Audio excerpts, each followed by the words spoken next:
Reel stars, गावगुंड, राजकीय गुंड यांना नाशिक पोलिसांनी चांगलाच दिवाळीचा फराळ दिलाय। आता यांच्या पाठोपाठ मुजोर रिक्षा चालकांवरही कठोर कारवाई केली जाणार आहे। यात निष्कलंक रिक्षा चालकांना सूट दिली जाणार आहे, मात्र बेशिस्त आणि गुन्हेगारी पार्श्वभूमी असलेल्या रिक्षा चालकांना दणका दिला जाणार आहे। त्यामुळे मुजोर रिक्षा चालकांचं धाबदड आणलंय। नाशिक शहरात काही दिवसांपूर्वी एप्रिल महिन्यामध्ये नाशिक पुणे रोडवर रिक्षा चालकानं तरुणीसोबत असभ्य वर्तन केलं होतं। रस्त्यानं जाणाऱ्या 20 वर्षीय पीडितेसमोर तडीपार रिक्षा चालकानं नग्न होत पाठलाग करून अश्लील शब्द वापरले होते। मुंबई नाका पोलीस ठाण्यात याबाबत गुन्हाही दाखल झाला होता। सीसीटीव्ही आणि तांत्रिक विश्लेषणाद्वारे संशयिताचा शोध घेऊन त्याला अटकही झाली होती।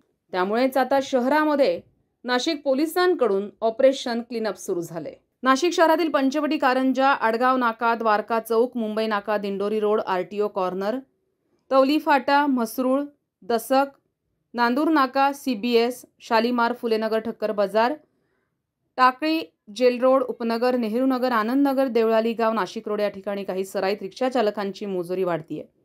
या भागात पोलिसांनी रात्री 7 वाजेनंतर सरप्राईज व्हिजिट करून रिक्षा चालकांच्या कागदपत्रांसह ब्रेथ अॅनालायझरनं तपासणी करण्याची आवश्यकता निर्माण झाली आहे। अशाच मुजोर रिक्षा चालकांवर चाप बसावा म्हणून नाशिक पोलिसांकडून आता ऑपरेशन क्लीनअप सुरू झालंय। संविधान न्यूज, नाशिक।